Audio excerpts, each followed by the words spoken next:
Hi friends, please subscribe to Amravati Media and press the bell icon for more latest updates. పాపం కాపు సామాజిక వర్గం ఈ ఆవేదన ఎంతకాలం? ఏదైనా ఒక సామాజిక వర్గం రాజకీయంగా ఒక పార్టీకి వినియోగపడడాన్ని తప్పు పట్టాల్సిన అవసరం లేదు. సాధారణంగా దేశవ్యాప్తంగా జరుగుతున్నది ఇదే. హిందువులను తమ వైపు తిప్పుకొని బీజేపీ చేస్తున్న రాజకీయం దీనికి అతీతమేమీ కాదు. అవసరం, అవకాశం అనే రెండు పట్టాలపై నడిచే రాజకీయాలు, నాయకులు, పార్టీలు మారుతున్న కాలానికి అనుగుణంగా మార్పుల దిశగానే అడుగులు వేయడం, సామాజిక వర్గాల వారీగా ప్రజలను విభజించి తమ వైపు తిప్పుకునే ప్రయత్నాలు కొత్త కూడా కాదు. ఒకప్పుడు రెడ్డి సామాజిక వర్గం, కమ్మ సామాజిక వర్గం మధ్య వచ్చిన చీలిక కారణంగా టీడీపీ మహత్తర విజయాన్ని దక్కించుకుంది. కమ్మలు ఇప్పటికీ టీడీపీ వైపే మెజారిటీగా నిలబడుతున్నారు. దీనికి కారణాలు ఉన్నాయి.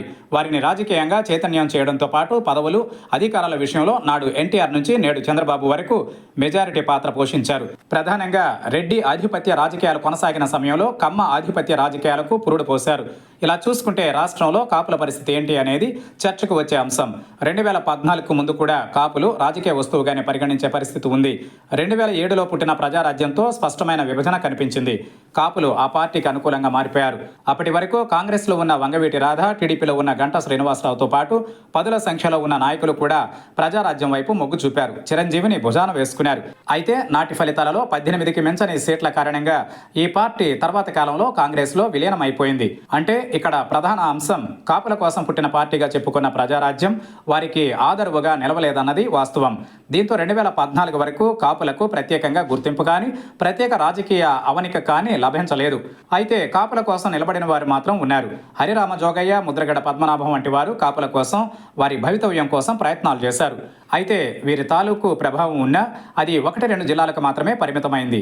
అనంతర కాలంలో కాపులను స్థిరమైన ఓటు బ్యాంక్గా గుర్తించింది వైసీపీనే. అప్పటికి టీడీపీ ఉన్న సంఖ్యాపరంగా కాపులు తక్కువగా ఉన్న నేపథ్యంలో వారికి అంత ప్రాధాన్యం ఇవ్వలేదు. వైసీపీ ఎప్పుడైతే కాపులను మచ్చిక చేసుకుని చేరదీయడం ప్రారంభించిందో 2014-2019 మధ్య టీడీపీ కూడా అదే పని చేసింది. ఈ క్రమంలో ఆర్థికంగా వెనుకబడిన వర్గాలకు కేటాయించిన 10% రిజర్వేషన్లో గుండు గుత్తుగా 5% కాపులకు ఇచ్చేసింది. కానీ ఇది వివాదానికి దారితీసింది. ఇక కాపులకు మంత్రి పదవులు ఇచ్చారు. అయినా ఎక్కడో దాగి ఉన్న అసంతృప్తి, కాపులకు రిజర్వేషన్ కల్పించాలన్న సుదీర్ఘ కాలపు డిమాండ్ మాత్రం అలానే ఉండిపోయింది. పైగా తునిలో జరిగిన రైలు దుర్ఘటన ఉదంతం తరువాత కాపులను నేరస్తులుగా చూసే సాంప్రదాయం తయారైంది. ఇది నాటి టీడీపీకి ఇబ్బందిగా మారింది. పైగా ముద్రగడ ప్రారంభించిన కాపు రిజర్వేషన్ ఉద్యమాన్ని కూడా దారి తప్పించేలా కొందరు చేసిన రాజకీయం కూడా కాపులను ఒంటరులను చేసిందని చెప్పాలి. ఇది 2019 ఎన్నికలలో వైసీపీకి కలిసి వచ్చింది. కాపు ఓటు బ్యాంకును తన వైపు తిప్పుకోవడంలోనూ, ముద్రగడ వంటి సీనియర్లను తన వైపు మలుచుకోవడంలోనూ వైసీపీ సక్సెస్ అయింది. మంత్రివర్గంలో పదవులు కూడా ఇచ్చారు. కార్పొరేషన్ కూడా బలోపేతం చేశారు. కానీ ఇవి కూడా పై మెరుగులుగానే మారాయి. మంత్రి పదవులు దక్కించుకున్న పేర్ని నాని, ఆళ్ల నాని సహా కాపు నాయకులు అధికారం లేకపోవడంతో తాడేపల్లి అనుమతుల కోసం ఎదురుచూసే పరిస్థితి వచ్చింది. కార్పొరేషన్కు నిధులు ఇవ్వకపోవడం మరో మైనస్. అదే సమయంలో తమ రిజర్వేషన్ వ్యవహారంపై జగన్ సుదీర్ఘకాలం తేల్చకుండా ఉంచేయడం వంటివి కూడా కాపుల సమస్యలకు పరిష్కారం చూపించలేకపోయాయి. ఇతమిత్తంగా చెప్పాలంటే కాపులను రాజకీయ పార్టీలు ఒక ఓటు బ్యాంకుగానే చూసుకున్నాయి.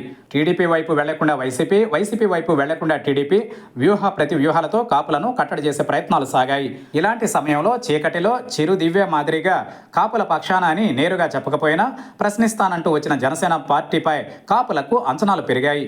అయినప్పటికీ తాను చేగువేరా శిష్యుడినని, తనకు కులాలు మతాలు లేవని పవన్ ప్రకటించిన దరిమిలా 2019లో కాపులు ఆయనను విశ్వసించలేకపోయారన్నది వాస్తవం. కానీ 2019-2024 మధ్య వైసీపీ చేష్టలుడిగిన రాజకీయాలు చూసిన తరువాత కాపులు గుండు గుత్తుగా జనసేనకు మద్దతు ప్రకటించారు. తమకు ఏదో జరుగుతుందని అనుకున్నారు. కట్ చేస్తే ఇప్పుడు కూడా అలానే ఉంది. పరిస్థితిలో మార్పు రాలేదు. పాలనలో వచ్చిన మార్పు, అధికార పీఠాల్లో వచ్చిన మార్పులు కాపుల్లో కనిపించడం లేదు. పవన్ డిప్యూటీ సీఎం అయినా, కందుల దుర్గేష్ మంత్రి అయినా కాపుల సమస్యలు మాత్రం రాజకీయ బీరువాల్లో మూలుగుతూనే ఉన్నాయి. దీంతో కాపులు ఇప్పటికీ ఓటు బ్యాంకుగానే నిలిచిపోయారు. అసలు కాపులు ఏం కోరుకుంటున్నారు? తమకు న్యాయంగా దక్కాల్సిన రిజర్వేషన్ ఇస్తే చాలు. అధికారంలో కీలకమైన శక్తిగా ఎదిగే అవకాశం రావాలి. పేదరికంలో మగ్గుతున్న కాపులకు అండగా ఉండే పథకాలు కావాలి. నాయకత్వం ఎవరు వహించినా కాపుల ఆత్మగౌరవాన్ని నిలబెట్టే నాయకులు కావాలి. ఇంతకు మించి కాపు జనాభా కోరుతున్నది ఏమీ లేదు. చిత్రం ఏంటంటే కాపులకు ఇవన్నీ చేశారో లేదో చెప్పలేం. కానీ వారి తరఫున బలమైన గళం వినిపించడంలో ముందున్న వ్యక్తిగా ఇప్పటికీ వంగవీటి రంగా పేరు స్థిరంగా నిలిచిపోయింది.